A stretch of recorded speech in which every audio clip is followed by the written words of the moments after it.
বেশ কিছুদিন ধরেই সীমান্তে কাটা তার দেওয়াকে কেন্দ্র করে উত্তেজনা বাড়ছে, আর সেই কাটা তার লাগাতে গিয়ে বাধার মুখে পড়তে হচ্ছে বিএসএফকে। আর তাতে করে পরিস্থিতি রীতিমতো উত্তপ্ত। এরপরই নড়ে চড়ে বসেছে ইউনূস সরকার। বিজেপিকে ঢেলে সাজাতে মরিয়া চেষ্টা বাংলাদেশের। বিএসএফকে ঠেকাতে সাউন্ড গ্রেনেড, টিয়ার শেল কেনার ছাড়পত্রও নাকি দেওয়া হয়ে গিয়েছে, যা দিয়ে তারা সীমান্ত পারে থাকা ভারতের বিএসএফকে ঠেকাতে পারবে বলে আশাবাদী মোহাম্মদ ইউনূস। সম্প্রতি বাংলাদেশের স্বরাষ্ট্র উপদেষ্টা লেফটেন্যান্ট জেনারেল মোহাম্মদ জাহাঙ্গীর আলম চৌধুরী এক সাংবাদিক সম্মেলনে জানিয়েছেন যে এবার বিজেপিকেও সাউন্ড গ্রেনেড এবং টিয়ার শেল ব্যবহারের অনুমতি দেওয়া হবে।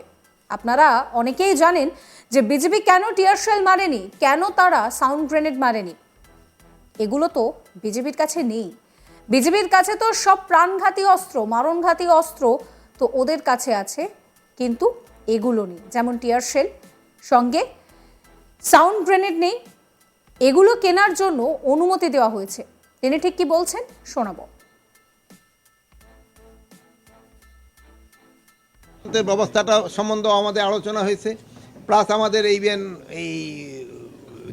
মাছ টাছ যে অনেক সময় হয়ে যাচ্ছে, প্লাস আমাদের যে কতগুলি এইগুলির ব্যাপারে আলোচনা হয়েছে। যেহেতু আপনারা জানেন যে আমাদের ইসের পরে অনেক ক্ষয়ক্ষতি হয়েছে, যেগুলি আমরা এখন পর্যন্ত কিন্তু করতে পারিনি, রিপ্লেসমেন্ট করতে পারিনি। যেমন গাড়ি যেগুলি নষ্ট হয়ে গেছে আমরা এখনও রিপ্লেসমেন্ট করতে পারিনি।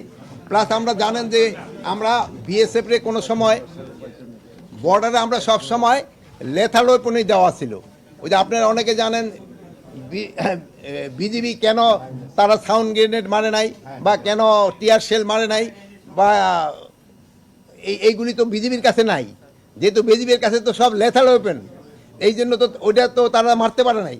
এই জন্য আমরা তাদের এখনো পারমিশন দিয়ে দিয়েছি এবং খুব তাড়াতাড়ি এই জিনিসগুলি ক্রয় করা হবে। আর যেগুলি এই যে মরণঘাতী ওয়েপন তো ওদের কাছে আছে, কিন্তু যেইগুলি নাই, যেমন ধরেন যে টিয়ার গ্যাস নিক্ষেপ করা, যে টিয়ার গ্যাস তো ওদের কাছে নাই। প্লাস আপনার ওদের কাছে তো এই যে সাউন্ড গ্রেনেড নাই। এই সাউন্ড গ্রেনেড এইগুলি কেনার জন্য ওদের আমরা পারমিশন দিয়ে দিয়েছি। যেটা নিয়ে আপনারা দেখছেন যে চাঁপাইনবাবগঞ্জে বিএসএফের কাছে আছে, কিন্তু আমাদের বিজিবির কাছে নাই। বিজিবির কাছে আছে হলো সব লেথাল ওয়েপন। এগুলি আমরা এদের অনুমতি দিয়ে দিছি ক্রয় করার জন্য। এগুলি ক্রয় করার আমরা অনুমতি দিয়ে দিছি। আগে তো ক্রয় করার অনুমতি দিছি, ক্রয় করলে কি ব্যবহার করবে না নাকি? যেসব যান ইয়ের জন্য ভাবির জন্য বাজার করে নিয়ে আন, সেসব বলেন নাকি এটা রান্না করার অনুমতি দিছি কিনা? ওটা তো রান্নার অনুমতি লাগবে না। কয়টা এটা পরিমাণ তো, আর মানে সব কিছু মানে লেথাল ওয়েপন আগে ছিল, আনলেথাল যেগুলি আছে ওইগুলি। প্রাণঘাতী অস্ত্র তো ওদের দেওয়াই আছে। প্রাণঘাতী অস্ত্র তো যেই সময় দরকার হলে, এখন যদি সেনাবাহিনীর জিজ্ঞেস করেন আপনারা প্রাণঘাতী ব্যবহার করতে পারেন কিনা, যুদ্ধ হলে কি ব্যবহার করবে? বাংলাদেশে সেনার একটি প্রতিনিধি দল ইতিমধ্যেই পাকিস্তানে গিয়েছে। পাকিস্তান এয়ারফোর্সের প্রধান এয়ার চিফ মার্শাল জাহির আহমেদ বাবর সিধুর সঙ্গে একটি বৈঠক করা হয়েছে। আরও সেই বৈঠকেই JF-17 থান্ডার যুদ্ধ বিমানের প্রতি আগ্রহ দেখিয়েছে বাংলাদেশ। পাকিস্তানের দ্য এক্সপ্রেস ট্রিবিউনের প্রতিবেদন অনুসারে বুধবার পাকিস্তানের বায়ুসেনা প্রধানের সঙ্গে বাংলাদেশের সশস্ত্র বাহিনী বিভাগের principal of staff officer lieutenant general SM Kamrul হোসেনের নেতৃত্বে দেখা করে একটি প্রতিনিধি দল। সেখানেই পাকিস্তানের উন্নত সামরিক সরঞ্জাম, বিশেষ করে JF-17 থান্ডার যুদ্ধ বিমানের প্রতি আগ্রহ প্রকাশ করেন প্রতিনিধি দলের সদস্যরা। যদিও ভারতের যুদ্ধ বিমানের কাছে বারবার মাত হয়েছে এই JF-17 থান্ডার, এই মুহূর্তে সবাই ইউনূসের বাংলাদেশকে দেখে রীতিমতো হাসাহাসি শুরু করে দিয়েছে। ইন্ডিয়াকে ঠেকাতে এবার বাংলাদেশের শেষ ভরসা কি তাহলে পাকিস্তান? অন্তত সেই রকমই মনে করা হচ্ছে, কারণ পাকিস্তানের প্রধানমন্ত্রী শাহবাজ শরীফের সঙ্গে ইউনূসকে যেভাবে দেখা গেল, তাতে মনে হতেই পারে এই পাকিস্তানের কাছে রীতিমতো আত্মসমর্পণ করে ফেলল বাংলাদেশ। কারণ ইন্ডিয়াকে ঠেকাতে নাকি কাঙাল পাকিস্তানই তাদের ভরসা। যে পাকিস্তানে খাবার নেই, তার সঙ্গে ইউনূসের গলায় গলায় বন্ধুত্ব। বলা যেতেই পারে যে ইউনূস রীতিমতো পাকিস্তানের প্রধানমন্ত্রীকে যেভাবে কাছে ডেকে গলা জড়িয়ে ধরলেন, তাতে মনে হতেই পারে যে ইউনূস যেন এই দিনটার জন্য অপেক্ষা করেছিলেন।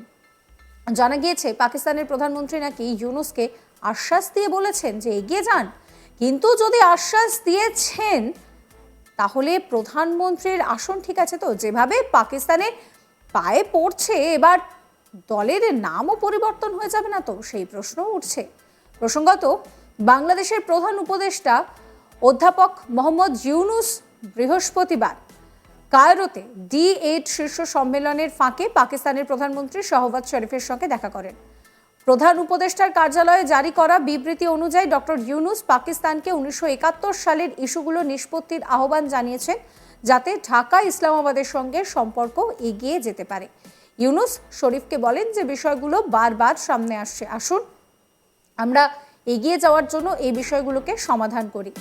ডক্টর ইউনূস বলেন যে ভবিষ্যৎ প্রজন্ম এবার কিন্তু এই বিষয়গুলোর সমাধান চাইবে। তার পক্ষ থেকে পাকিস্তানের প্রধানমন্ত্রী শাহবাজ শরীফ ঢাকা ও ইসলামাবাদের মধ্যে কৌশলগত সম্পর্ক গড়ে তোলার আহ্বান জানিয়েছেন। শরীফ বলেন যে আমরা সত্যি আমাদের ভ্রাতৃপ্রীতম বাংলাদেশের সঙ্গে আমাদের সম্পর্ক জোরদার করার অপেক্ষায় আছি।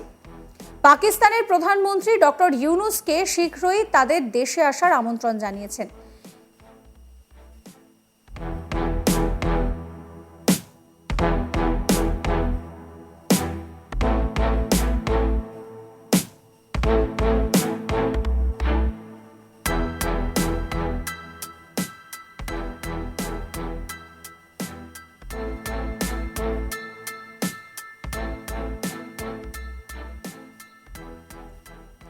এই পরিস্থিতিতে দাঁড়িয়ে এবার ভারতকে মাত করার জন্য পুরোদস্তুর চেষ্টা চালিয়ে যাচ্ছে পাকিস্তান, এবং সেই সঙ্গে বাংলাদেশ তো রয়েছে। বাংলাদেশ আর পাকিস্তানের এই বন্ধুত্বের ফলে ভবিষ্যৎ কি হয় এখন সেটাই দেখার। কিন্তু এই পরিস্থিতিতে দাঁড়িয়ে বিজেপিকে সাউন্ড গ্রেনেড এবং টিয়ার শেল ব্যবহারের অনুমতি দিল বাংলাদেশ। সেখানে বলা হচ্ছে যে বিজেপি কেন টিয়ার শেল মারেনি বা সাউন্ড গ্রেনেড মারেনি, কারণ এগুলো তাদের কাছে নেই। তাদের কাছে বিভিন্ন রকমের অস্ত্র রয়েছে, কিন্তু এই টিয়ার শেল বা সাউন্ড গ্রেনেড নেই। এগুলো কেনার জন্য অনুমতি দেওয়া হয়েছে। আপনাদেরকে আরও একবার শোনাবো মোহাম্মদ জাহাঙ্গীর আলম চৌধুরী, যিনি স্বরাষ্ট্র উপদেষ্টা, কি বলছেন। আমাদের ব্যবস্থাটা সম্বন্ধে আমাদের আলোচনা হয়েছে, প্লাস আমাদের এই মাছ টাছ যে অনেক সময় হয়ে যাচ্ছে, প্লাস আমাদের যে কতগুলি এইগুলির ব্যাপারে আলোচনা হয়েছে। তো আপনারা জানেন যে আমাদের ইসের পরে অনেক ক্ষয়ক্ষতি হয়েছে, যেগুলি আমরা এখন পর্যন্ত কিন্তু করতে পারিনি, রিপ্লেসমেন্ট করতে পারিনি। যেমন গাড়ি যেগুলি নষ্ট হয়ে গেছে আমরা এখনো রিপ্লেসমেন্ট করতে পারিনি। সাবস্ক্রাইব করবেন আজ তাক বাংলার ইউটিউব চ্যানেলকে, ফলো করতে ভুলবেন না হোয়াটসঅ্যাপ চ্যানেলও।